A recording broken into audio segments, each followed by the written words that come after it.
A single locker key resurfaced after 30 years and dragged me back into a murder everyone forgot. I'm Attorney Michael Dalton, and this cold case still follows me. Before we begin, if you're listening to this, make sure you subscribe so you don't miss the cases that changed my life forever. Now, let me take you back to the day I was pulled out of retirement by a single piece of metal that should have stayed buried. I was 3 years into a quiet, almost peaceful retirement when my phone rang early on a Tuesday morning.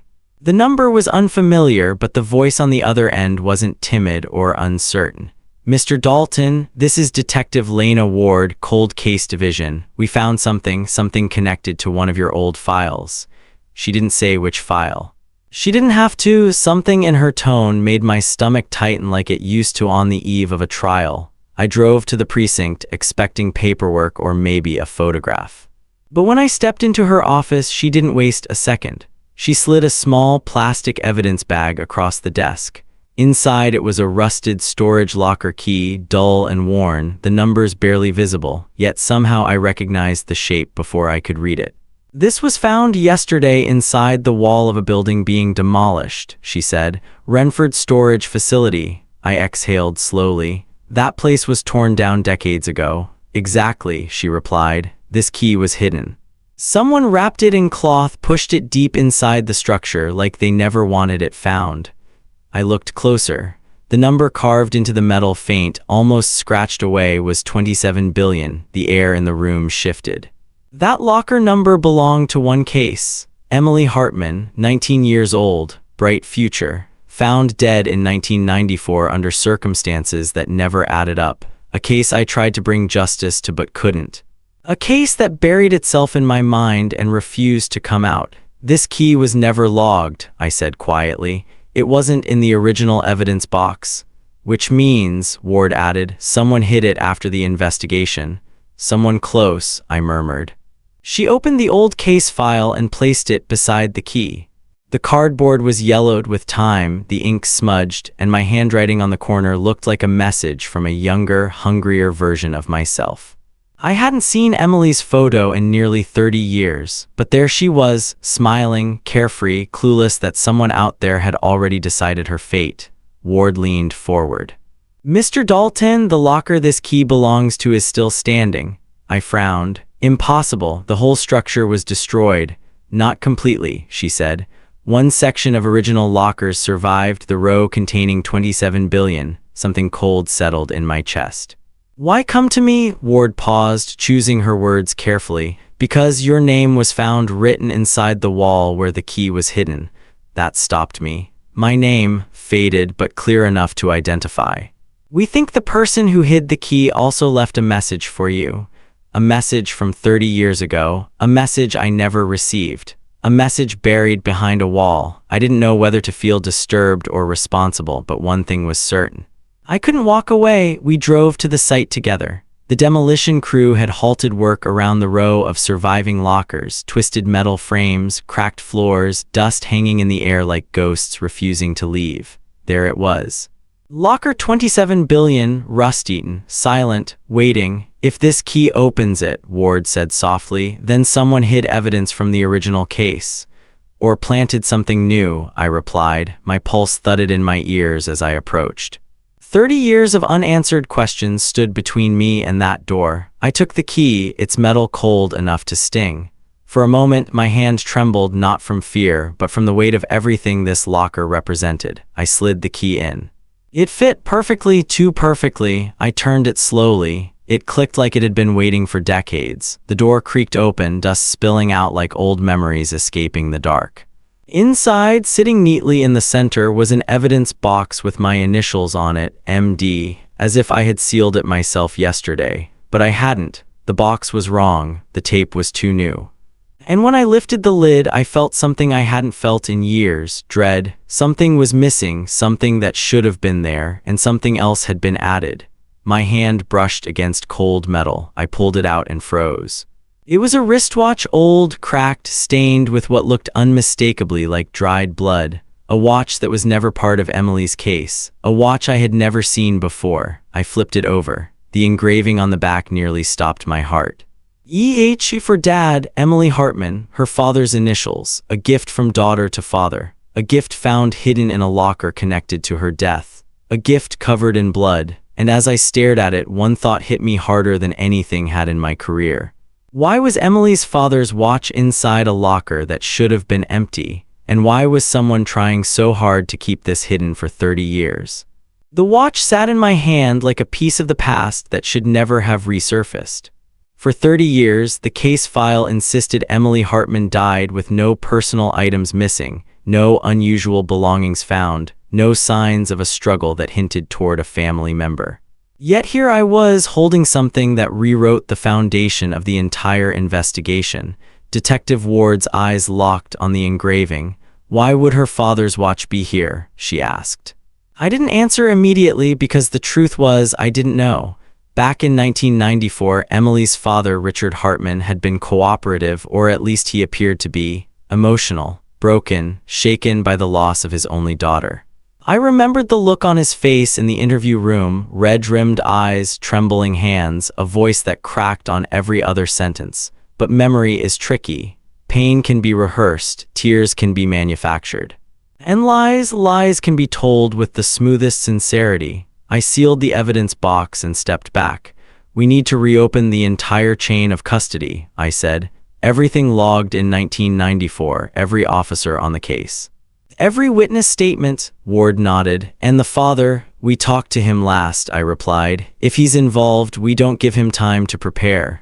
She agreed, and we packed the box into our vehicle. As we drove away from the crumbling remains of the storage facility, I couldn't shake the feeling that someone had been here recently, someone who cared enough to hide that watch but careless enough to leave the key behind. The car ride was quiet until Ward finally spoke. "Do you remember anyone who would have had access to evidence back then?" I considered the question carefully. There were only 3 people assigned to that case. Me, lead detective Paul Granger, and forensics tech Marlene Shaw. Granger retired in 2002. Marlene died 6 years ago. Ward tapped her fingers against the steering wheel. "So whoever hid the key was either from outside the investigation," I said, "or someone who didn't want us to look in the wrong direction. And your name in the wall," she added.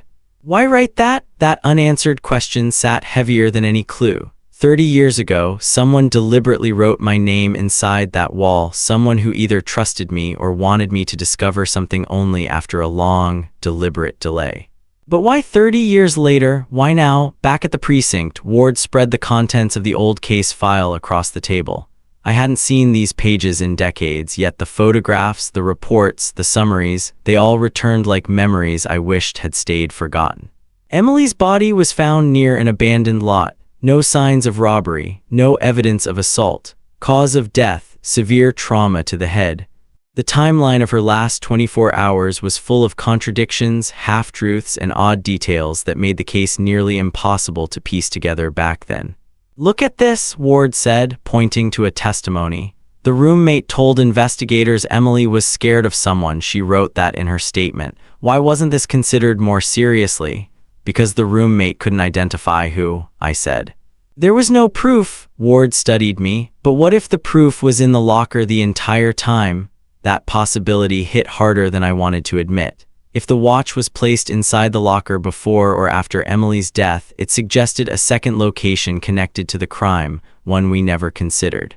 "We need to find out who rented $27 billion in 1994, Ward said firmly. "If we locate that person, we might know who hid the evidence." I finally exhaled.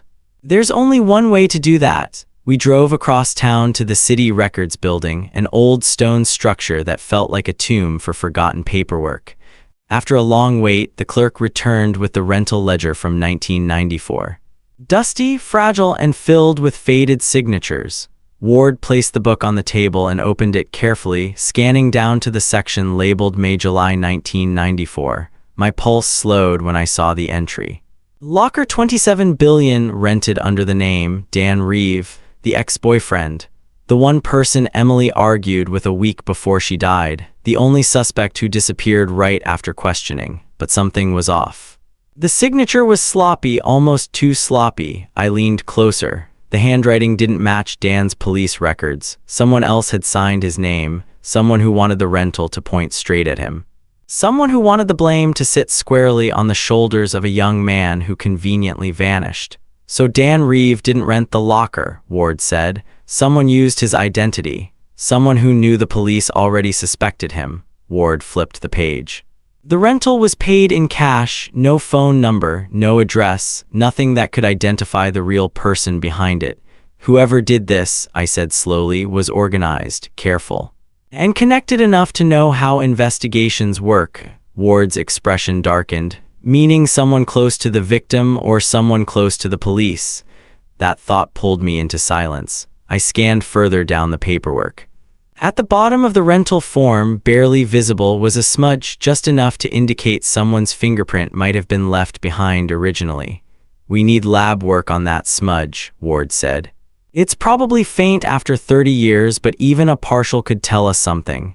Agreed. As she closed the ledger, her phone buzzed. She read the message and her face tightened. "Mr. Dalton, you need to see this." She handed me her phone. Someone had sent a text from an untraceable number. A simple message, no threats, no details, just a cold warning. "Stop digging into Dan Reeve. Leave the past buried." My jaw clenched. For 30 years, this case sat silent. No activity, no questions, no new evidence. And the moment we touched the locker, someone reacted. Someone was watching. Someone who still cared enough to send a warning, but they had made one mistake, one fatal mistake. They warned the wrong lawyer. Because once I start searching for the truth, I don't stop, even if the truth is darker than the crime itself. Detective Ward stood in front of the message on her phone as if expecting follow-up texts to appear, but none came. The silence afterward felt unnaturally loud, like the city itself was holding its breath. "Someone knows we opened that locker," she murmured, "and they know we traced it to Dan Reeve." "Which means," I replied, "they either knew Dan personally or they were involved in the investigation back then." She leaned forward, lowering her voice. "Mr. Dalton, what if the person who disappeared wasn't Dan?" She had a point. When Dan Reeve vanished in 1994, police assumed he fled to avoid scrutiny. His car was found abandoned near a bus station and his apartment left in disarray. Back then, it was easy to label him a runaway suspect. But now, with the locker signed under his name by someone else, the narrative shifted. Maybe Dan didn't run, maybe Dan never got the chance. We left the records building and returned to the precinct where Ward pulled up the old interview footage. I hadn't seen this tape in decades. The screen flickered, the resolution grainy, but there he was, Dan Reeve, 21, nervous, hands fidgeting, voice trembling. He looked terrified, but not in the guilty way, more like someone who knew something he shouldn't. "Pause it," I said. Ward froze the frame. Dan's eyes, wide, darting, unfocused, kept shifting toward the door as if he expected someone to storm in at any moment. I remembered that interview well. He denied everything. Denied fighting with Emily, denied seeing her the night she died, denied having access to the locker. His answers were shaky but honest. The problem was, during the original investigation, honesty wasn't enough without evidence. "Look at his posture," Ward said. "He's scared of someone." "Yes," I whispered, "and it wasn't us." The next step was to find anyone who knew Dan before he vanished. We tracked down his old address, a brick apartment building still standing after all these years. The hallway smelled of dust and old carpets. Apartment 3 billion, where Dan once lived, was now occupied by an elderly woman named Mrs. Green, who had lived there since the 80s. She welcomed us inside, leaning heavily on her cane. "Dan," she said when we asked. "Oh, I remember him, sweet boy, quiet, always kept to himself." "Do you remember anything unusual before he disappeared?" Ward asked. Mrs. Green nodded slowly. "The night before he went missing, I heard shouting in the hallway. 2 men. Dan was pleading, saying he didn't want trouble. Then it went quiet." "2 men," I repeated. "Not one." "Yes, one tall, one heavier. They wore dark jackets. I never saw their faces, but Dan sounded terrified." Mrs. Green looked down as if the memory itself weighed a burden on her. "Next morning, Dan was gone. His door was open. He left everything behind, even his guitar. He loved that guitar." That detail hit me harder than the rest. No one abandons something they love without a fight. "He didn't run," I said quietly. "He was taken." Ward stared at me. "If he was taken, where is he now?" Either dead, I answered, or hidden somewhere no one ever thought to look. We thanked Mrs. Green and stepped out into the hallway where the dim lights flickered above us. My mind raced. If Dan was kidnapped, who would abduct him, and why? The only people who had something to lose in Emily's murder were those close to her, or those involved in something far bigger than a domestic dispute. We drove next to visit the one person who shared the last hours of Emily's life, her college roommate, Jenna Price. She now worked as a school counselor in a nearby town. When we met her in her office, she recognized my name instantly. "Emily talked about you," she said. "She said you were the only one who listened." I wasn't sure whether to feel honored or guilty. "Jenna," Ward began gently, "we reopened the case, and we need to know everything Emily told you back then, especially things you might have been too afraid to share." Jenna hesitated, twisting a pen between her fingers. "I always felt responsible," she whispered. "She told me she was going to expose something big, something dangerous. She didn't tell me what it was, but she said she had proof, and that someone was watching her." My pulse quickened. "Did she mention who?" "No," Jenna said softly, "but she did tell me she was meeting someone the night she died, someone she trusted, someone she thought could help her." Ward leaned closer. "Was it Dan?" Jenna shook her head. "No, she told me it wasn't Dan. She hadn't spoken to him in weeks." That shattered another piece of the old narrative. "So she wasn't meeting Dan that night," I said. "Which means the last person she saw was someone else entirely." There was a long silence before Jenna added, "Emily had a small box. She kept it hidden under her bed.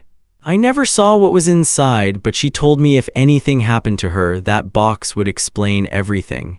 Ward and I exchanged a glance. "What happened to the box?" I asked. Jenna's eyes filled with regret. "It disappeared the day Emily died.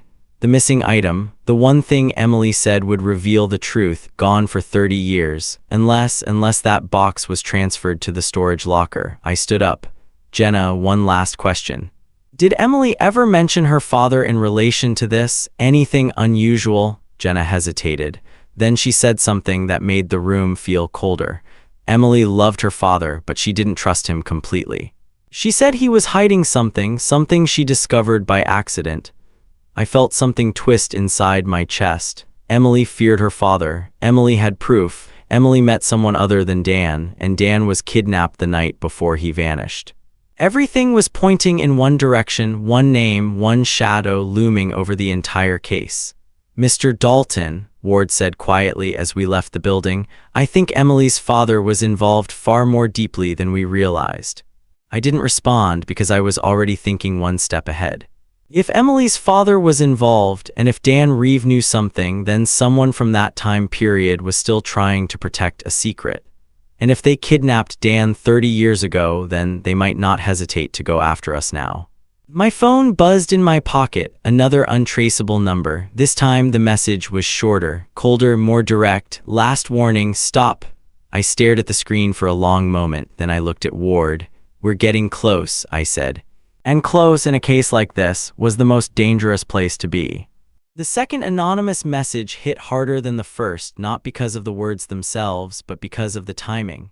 Whoever was watching us wasn't reacting randomly. They were reacting in real time, following every step we took, every person we questioned, every truth we pulled from beneath 30 years of dust. Detective Ward looked over my shoulder at the message glowing on my phone screen. Her expression tightened, a mix of frustration and concern. "They're escalating," she said. "First they warned us off Dan. Now they're telling us to stop entirely." "Which means," I replied, putting my phone away, "we're officially a threat to someone who's been comfortable for 30 years. We returned to the car, both of us silently replaying the new revelations. Emily's father, the missing box of evidence, the staged locker rental under Dan Reeve's name, the kidnapping Mrs. Green overheard. Everything was pointing toward something larger, something organized, something that didn't want the original truth exposed.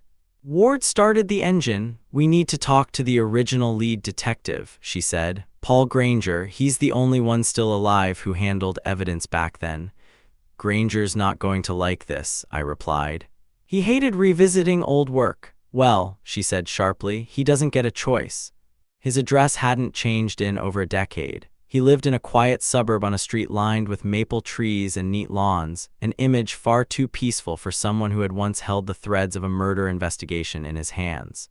When we knocked, the door opened slowly. Granger looked older, thinner, his once dark hair now silver and his eyes weary. "Dalton," he said, his voice hoarse, "didn't expect to see you again." "We need to talk," I said. "It's about Emily Hartman." Something in his face twitched, fear, recognition, or maybe guilt. He stepped aside reluctantly, letting us into a living room cluttered with old newspapers and unopened mail. Ward went straight to the point. "We found a key, locker 27 billion, and inside the locker, a watch engraved with Emily's initials, a watch that was never logged. We want to know why." Granger lowered himself into an armchair, rubbing his face with trembling hands. "I knew this day might come," he whispered. "I prayed it wouldn't." My pulse sharpened. "What do you mean?" He took a long breath, eyes staring at a spot on the floor as if the past was reenacting itself there. There was pressure on that case. Pressure from people above my pay grade. Evidence disappeared, leads were shut down, witnesses changed stories, and every time I tried to push, someone told me to back off. "Someone," Ward pressed. "Who?" Granger looked at us with an expression I hadn't seen in decades, raw, unfiltered fear. "You don't understand," he said quietly. "This wasn't just a murder. Emily found something she shouldn't have, something connected to powerful people. People who didn't want a 19-year-old girl exposing their secrets." I felt the weight of his words settle like a stone in my chest. "What did she find?" His voice cracked. "I don't know exactly. But I know she met someone the night she died, someone who promised to help her, someone from that private security firm her father used to work with." My heart dropped. "Reeves Security," Granger nodded. "They were small back then, but they handled delicate matters. Emily got hold of something that linked the firm to illegal surveillance contracts, something about coded payments off the books clients. She planned to blow the whistle." Ward leaned in. "Why didn't you say this during the investigation?" Granger's hands shook. "Because I was told not to, because evidence started disappearing. Because the locker key, yes, I remember it, vanished before we could log it. And because every time I pushed for answers, someone from that firm showed up with a warning." My pulse thundered. The private security firm, the missing box. The staged locker rental, the kidnapping, all the puzzle pieces were aligning. "So Emily's father," Ward began slowly, but Granger shook his head. "Richard Hartman wasn't the mastermind, but he was involved. He owed money. He made connections with the wrong people. Emily found something incriminating and tried to confront him. I believe he panicked and someone else cleaned up the mess." A cold shiver ran through me. "Dan Reeve," I whispered. "They went after him," Granger nodded miserably. "He was in the wrong place at the wrong time. They used him as a scapegoat, but when he refused to cooperate, he disappeared." Silence swallowed the room. Ward finally asked, "Granger, do you know who hid the key in the wall?" A long, painful pause. Then he said the name I never expected to hear. "Marlene Shaw, the forensic tech who supposedly died 6 years ago." "She wasn't just a tech," Granger said. "She was trying to help Emily. She knew things were wrong. She came to me one night, terrified. She said she had evidence that proved everything." "What happened to her?" Ward asked. Granger swallowed. "She vanished the next day. They didn't report it. They covered it up, said she died of an illness." My breath caught. "She hid the key," I said slowly, "and she wrote my name in the wall." "Yes," Granger whispered. "She trusted you. She knew you'd come back for the truth one day." Ward stood abruptly. "We need to track any records on Marlene Shaw. If she hid the key, she may have hidden more." "That's not all," Granger said. He reached into a drawer and pulled out an old, cracked envelope. "She left this for you." The envelope was addressed to me, dated 1994, and inside was a single sheet of paper with one chilling message. "If you're reading this, they know. Follow the payments. Start with the fingerprint." Ward and I exchanged stunned glances. "Fingerprint," she repeated. I nodded. "The smudge on the locker rental form." Granger's voice was barely a whisper. "That fingerprint does not belong to Dan Reeve." My pulse froze. Everything, the locker, the key, the watch, the warnings, Marlene's disappearance, was accelerating toward one truth, and I wasn't ready for what that truth would reveal. The envelope with Marlene Shaw's handwriting felt heavier than anything I had held in years. A message from a woman declared dead, a woman who vanished the moment she tried to expose something larger than a single murder. Her note echoed inside me like a warning from the grave: follow the payments, start with the fingerprint. As Ward and I drove back to the precinct, neither of us spoke. The weight of what we had uncovered in Granger's living room gnawed at us: the security firm, the missing evidence, the staged rental, Emily's father's hidden troubles, and now Marlene's message tying it all together. The moment we reached the lab, Ward rushed the locker rental form to forensics. They scanned the smudge, the faint, oily fingerprint left behind nearly 30 years ago. The room was silent except for the hum of the computer and the soft clicking of keys as the technician worked through the identification process. "It's degraded," he said, "but give me a minute." I watched the screen intensely as the system scanned through thousands of prints in the national database. The progress bar moved painfully slow. My pulse matched its pace. When the match finally hit, the technician frowned and zoomed in. "Partial match found," he said. "It's only about 62% complete, but it's enough to identify the person with high probability." He turned the monitor toward us. The name that appeared on the screen made my breath catch in my throat. Richard Hartman, Emily's father. Ward exhaled sharply. "Her father accessed the locker." The technician scrolled further down. "Not just accessed, this fingerprint is on the rental form, meaning he was the one who leased the locker using Dan Reeves' name." My jaw tightened. He framed Dan, he planted evidence. "He hid something in that locker." Ward shook her head slowly. "Why would a father do that? We need to find out," I said. "Now." But before we could go anywhere, something else caught the technician's attention. "There's a secondary partial print overlapped with Hartman's." He zoomed in again. The overlapping print was faint, almost an outline, but enough to identify a match. When the name popped up, Ward's face blanched. "Alistair, senior executive at Reeves Security Group, the private security firm that Emily's father worked with, the same firm linked to the missing employees, the same firm tied to illegal surveillance contracts, the same firm Marlene Shaw was trying to expose before she vanished." Everything snapped together, forming a horrifying picture. "Emily discovered the firm's illegal activities," I said slowly.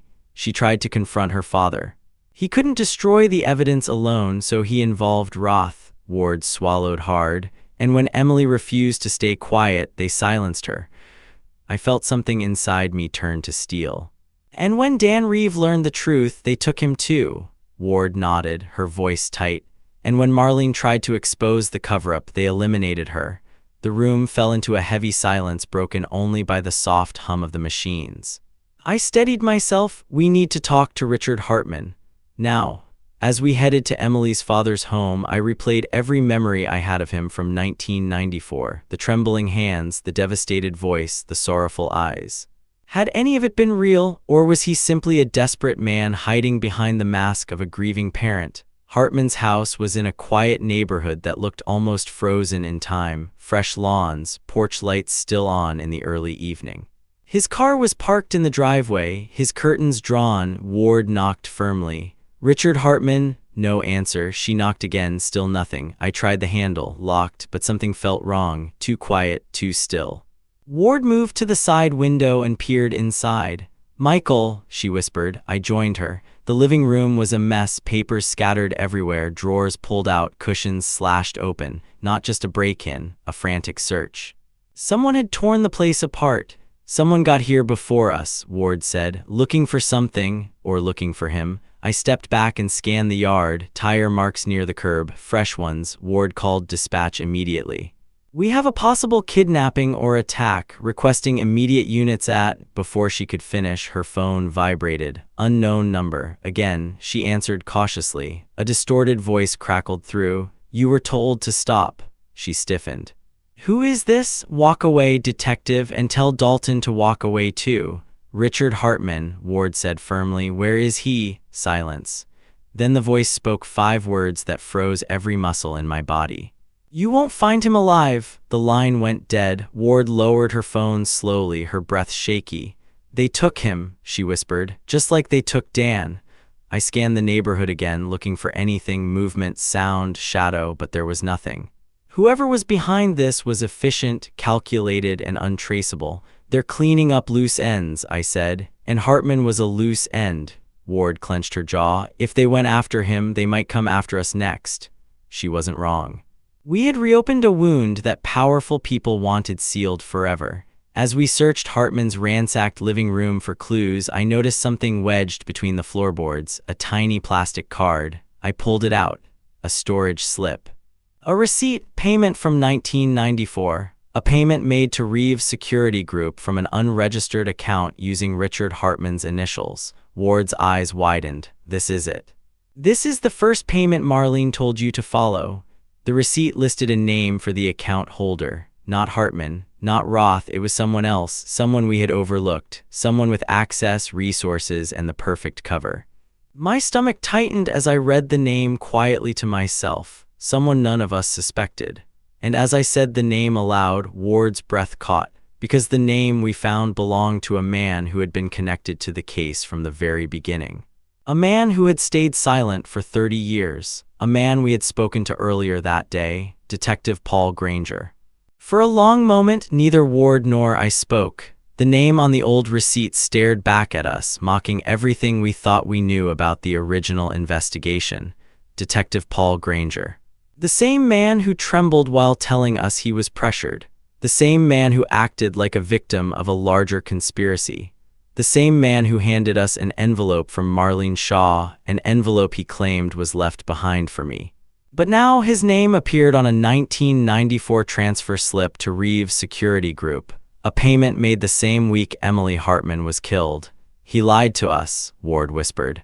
He lied about everything. I felt anger rising like heat through my chest. He wasn't just pressured, I said. He was involved. The ransacked house around us suddenly felt too quiet, too staged. Hartman might have been grabbed, but Granger was still out there, moving, planning, covering his tracks. And we had only hours, maybe minutes, before he realized we were onto him. Ward grabbed her keys. We need to find him. Now, we tore out of Hartman's driveway, tires screeching against the pavement. The sun had dipped low, painting the sky in deep amber and purple, beautiful but ominous. The kind of sky that makes the world feel like it's holding its breath. As we drove, Ward dialed the precinct, ordering an immediate trace on Granger's phone. Signals off, dispatch reported. He shut it down an hour ago. Of course he did. Granger had played this game for 3 decades. He knew how to vanish. Start part 6, Ward muttered angrily. We're already living it. I didn't smile, not this time. We headed toward Granger's home first, but when we arrived, the place was empty. No lights, no movement, no car in the driveway. The same mailbox from earlier that morning now hung open, as though someone had ripped something out in a hurry. Something's wrong, Ward whispered. The moment she said it, my eyes caught something across the street, a parked black SUV with tinted windows. Engine off. No lights, no plates on the front. It hadn't been there before. Stay here, I said quietly. I approached the SUV, my hand instinctively lowering near my coat pocket out of old habit. When I reached the window, I looked inside. Empty. But the cup holder contained a disposable coffee cup, still warm. Whoever abandoned this car had done so recently. Ward joined me, her face tense. This was a lookout vehicle. They were watching Granger's place. Or watching us, I said. She exhaled slowly. We're running out of time. Back in the car, I took out the storage slip again. Something bothered me. The slip showed a large payment, far too large to be a simple bribe. It wasn't meant to pay someone off. It was meant to buy something, something valuable, something dangerous, something worth killing for. Look at the memo line, I said, handing the slip to Ward. She read it under the streetlights. Service Retainer Category 7. What does that mean? High-level private protection, I said. Or high-level private intervention. Ward's eyes narrowed. Intervention, you mean? Yes, I said quietly. It's a code for extraction, silencing, removal. Reeves Security didn't just protect people, they erased problems. And Emily, Ward whispered, was a problem. We sat in silence as the engine idled, both of us trying to stay ahead of a conspiracy that had been perfectly crafted to stay buried forever. Let's go back to Marlene's note, Ward said suddenly. Follow the payments. That means there were more than one. Exactly, I said. This receipt is just one. We drove to the city archives again, this time with urgency cutting through every minute. Inside the dim record room, Ward pulled up Hartman's financial files while I searched for city invoices and private contracts involving Reeves Security. It didn't take long. There were 7 payments spread across 1994, 3 from Hartman, 4 from Granger, each larger than the last, each marked Category 7, each tied to the same covert project code. 7 payments, Ward said slowly. 7 phases. My stomach tightened. Phase 1 would have been surveillance on Emily. Phase 2, intimidation. Phase 3, removal of evidence. My voice cracked. Phase 4, dealing with Dan. Ward closed the file abruptly. And Phase 5, covering the tracks. I swallowed hard, which means Phase 6 was eliminating Marlene. Ward stared at the page. Then what was Phase 7? I hesitated. We're about to find out. Suddenly, dispatch called back. Detective Ward, we found something on Granger's financial activity. What is it? Ward asked. Yesterday, before you visited him, he made a withdrawal from an old, inactive account. A large one. Where did the money go? Ward demanded. The dispatcher hesitated. Tracking it now, it looks like he paid for a long-term storage rental. My heart stopped. What locker number? There was static for a moment, and then the dispatcher read out the number slowly, as if afraid of saying it aloud. 27C, I froze. Locker 27C, right next door to Emily's 27 billion. He's been hiding something all this time, Ward said, her voice trembling. Something he never wanted anyone to find. My breath tightened. And he went there an hour ago. Ward slammed the car into gear. We find that locker, she said, and we end this. As we raced through the night toward the old storage site, a chilling thought cut through me like a knife. If Granger returned to the lockers tonight, he wasn't going there to hide evidence. He was going there to destroy it. And if Richard Hartman was taken earlier today, Granger might have planned something far worse for anyone who stood between him and keeping this secret buried forever. The drive to the old storage site felt like a sprint against a ticking clock. Every second that passed was another second Granger had to destroy evidence, disappear, or worse, erase anyone standing in his way. Ward gripped the steering wheel with a tension I'd rarely seen in any officer. If Granger's been hiding something in 27C for 30 years, she said, there's no telling what he's capable of. He's capable of murder, I replied.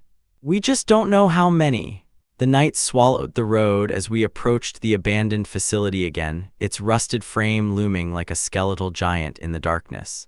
The wind howled between the broken structures, turning the silence into something almost alive. Ward killed the headlights as we rolled to a stop. If he's here, she whispered, we don't give him the advantage. We stepped out quietly, flashlights in hand, but turned off. The moon was enough to guide us through the debris.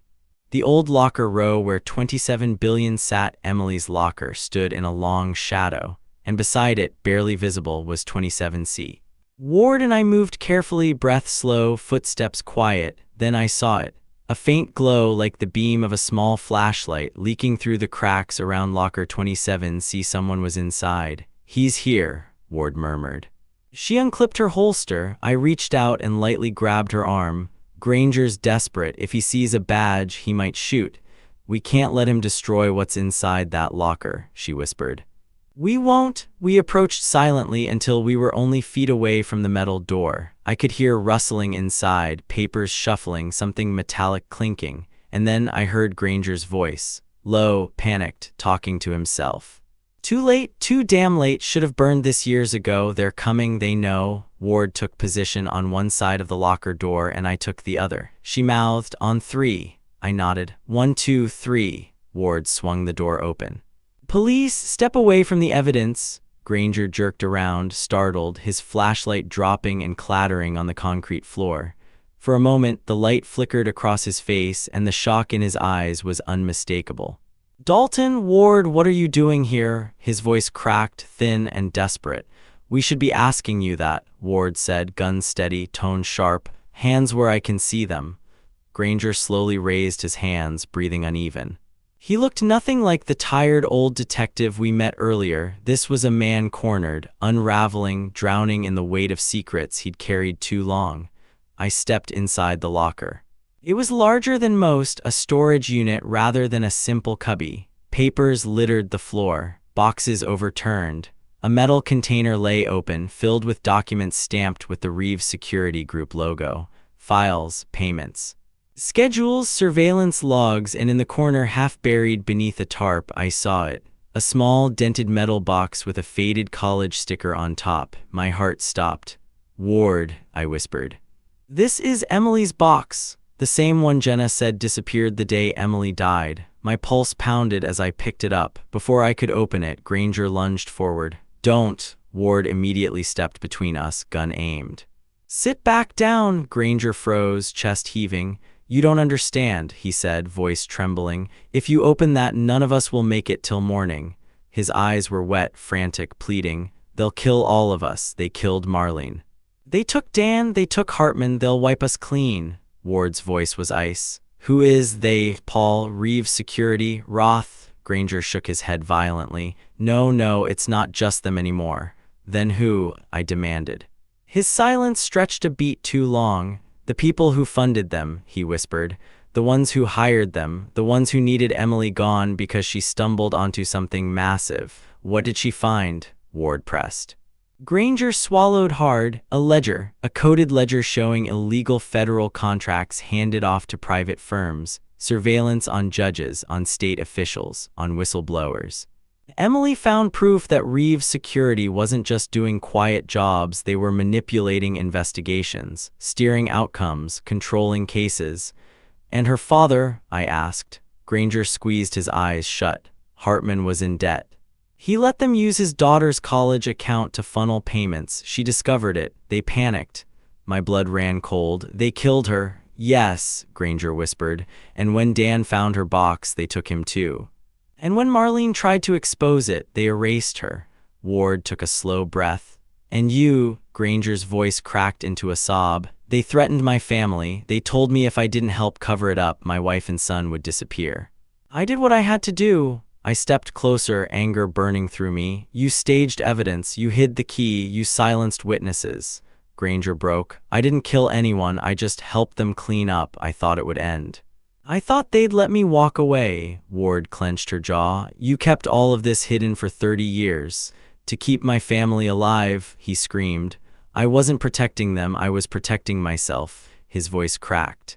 "I'm sorry, I'm so sorry." While he sobbed, I knelt and opened Emily's metal box. Inside were 3 things: a cassette tape, a spiral notebook filled with coded numbers, and a folded sheet of paper with Emily's handwriting. Ward leaned over my shoulder as I unfolded it. My heart stopped as I read the first line. "If anything happens to me, this is the reason," Ward whispered. "Michael, this is the key to everything." I nodded. "We need to get this to federal authorities." "You won't make it," Granger said through tears. "They're already on their way." Ward's eyes widened. "What do you mean?" The answer came in the form of a sudden heavy sound outside, crunching gravel.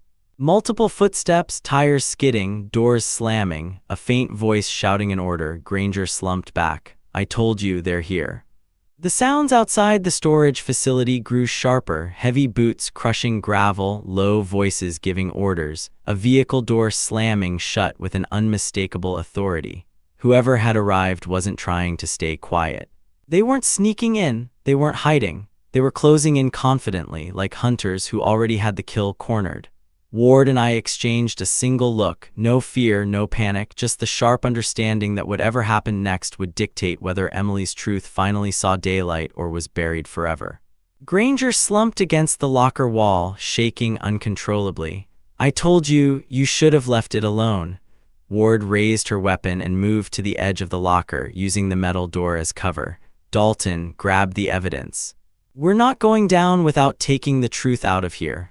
I shoved Emily's notebook, the cassette, and her handwritten note into my coat. "What about Granger?" Ward didn't look at him. "If he wants to walk out alive, he'll follow us." Granger didn't move. "They won't let me walk, I know too much."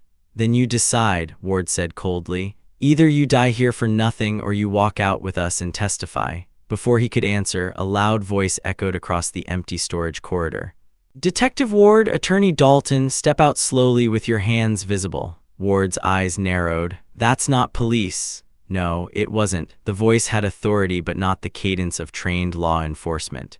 It had the controlled tone of a private contractor, one whose orders came from money, not the law. Ward whispered, "We move together. Stay behind me and don't drop the box." I nodded, keeping Emily's evidence tight against my chest. We edged toward the opening of the locker while staying hidden in the shadows. Outside, flashlights scanned the corridor. 4 men, dressed in dark tactical gear, no badges, no insignias, no agency identifiers. Reeve Security's finest, cleaners, the ones sent in when someone needed to disappear without a trace. One of them stepped forward. "Ward, Dalton, this is your only warning," Ward whispered. "If they wanted to shoot, they already would have. They want the evidence intact." "Meaning they'll take us alive," I said. "For as long as they need to," Ward inhaled slowly. "On my signal, we run." But before her signal came, a sudden noise cracked through the night, a metallic clang echoing from behind the men outside. They spun around, weapons raised, just as a figure stepped out from behind a fallen beam. A man with tired eyes and a familiar face. Dan Reeves' younger brother, the same man who had tracked us earlier in the investigation. He held up his hands. "I'm not armed." One of the contractors barked, "Get on the ground." "You're looking for them, right?" he said, nodding in our direction. "Let them go, I'll give you something better." Ward's eyes widened. "What is he doing?" "Buying us time," I whispered, "or sacrificing himself." The contractors advanced on him. "What do you know?" "I know where the original ledger is," he said. "Emily hid a second copy." That stopped them cold. The leader stepped closer. "Where is it?" Dan's brother smirked. "Close enough that you'll never find it if you kill me." The moment their attention shifted, Ward grabbed my arm. Now, we sprinted out of the locker row, keeping low behind the rusted frames. The contractors spun back instantly. Shouts erupted. Boots thundered. A flashlight beam sliced across the structure. One of the men yelled, "There." "They're running toward the west exit." Ward and I ducked behind a collapsed wall, our breaths ragged.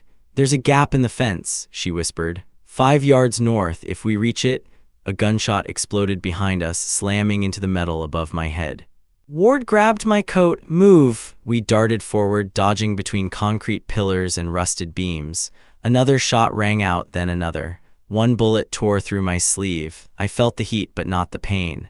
Adrenaline kept everything numb. "Almost there," Ward shouted. The gap in the chain-link fence appeared ahead, a narrow tier where rust had eaten through the metal. We were feet away when a shadow lunged from behind a pillar. Granger, wild-eyed.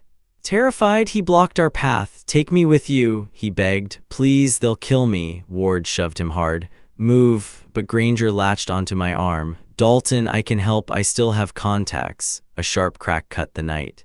Granger's body jerked violently. He collapsed against me, dead weight dragging me down, a bullet hole in his back. A contractor stood 20 yards away, lowering his rifle. "One down," he said coldly. 2 to go. Ward pulled me up. "Michael, run." We dove through the gap in the fence just as bullets tore through the metal around us. We hit the dirt on the other side and rolled down a slope into thick brush, panting, bruised, but alive. "Keep moving," Ward whispered. "We need distance before we call this in." We disappeared into the dark brush, guided by faint streetlights ahead. By the time we reached Ward's vehicle, we were scraped, shaken, and covered in dirt, but we still had the evidence. Emily's truth was finally in our hands. We made it to a federal field office across town, bypassing local authorities entirely, knowing Reeves Security had too many connections. The agents on duty took one look at our injuries, at the evidence box, at the panic in Ward's eyes, and they didn't waste time. Within minutes, we were in a sealed briefing room with federal prosecutors, forensic analysts, and investigators listening as we laid everything out. The payments, the surveillance, the coded ledger, the hidden second locker, Emily's box, Dan's disappearance, Marlene's murder, Hartman's abduction, Granger's involvement, and the armed cleaners who tried to kill us. When I placed Emily's handwritten note on the table, the room fell silent. "If anything happens to me, this is the reason." By dawn, federal teams raided the Reeves Security headquarters. High-level executives were arrested. Files seized, hidden servers uncovered. The conspiracy collapsed from the inside out. A week later, Dan Reeves' remains were discovered in a remote site tied to the firm's retired personnel. his family finally got answers. Richard Hartman, found alive but traumatized, agreed to testify. Ward received departmental commendations. And me, I stood in federal court as the key witness during the sentencing hearings, an old lawyer dragged back to fight the battle he never finished 30 years earlier. When the final verdict was read, I felt something inside me settle, not peace, not closure, something heavier, something more honest, the weight of truth. As I walked out of the courthouse, the rusted locker key, $27 billion, rested in my pocket.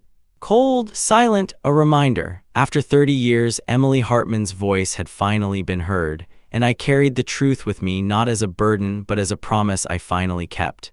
Some cases don't end because the system fails. They end because someone refuses to stop searching, and I never stopped.